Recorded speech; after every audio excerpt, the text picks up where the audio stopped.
બહુ ખોટા, મારા સ્પેલિંગ બહુ મિસ્ટેક, મારા સ્પેલિંગ બહુ મિસ્ટેક છે. તો એ એનો ટોપલો માથે નહીં લેવાનો. Okay, if you have spelling mistake then it's okay.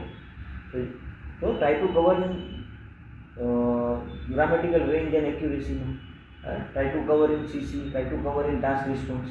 એટલે ખાલી સ્પેલિંગ મિસ્ટેક આવે છે એના કારણે તો ઇંગ્લિશ પુઅર છે એવું નથી.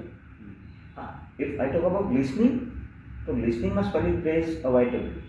ઓકે, એમાં સ્પેલિંગ, કારણ કે જરા બી સ્પેલિંગ ખોટું એટલે બીજા માર્ક્સ ગયા. તો try to get more score in MCQ.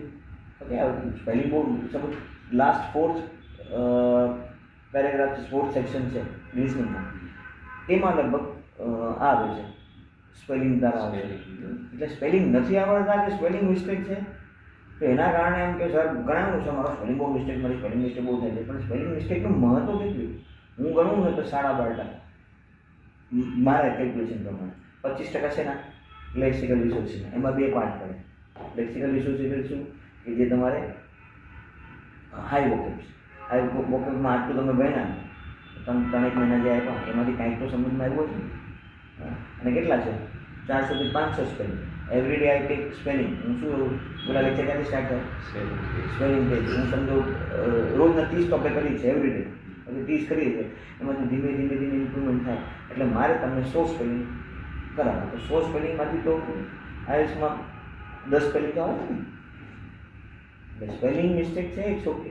Sentence formation should not be incorrect. એ ન હોવું જોઈએ.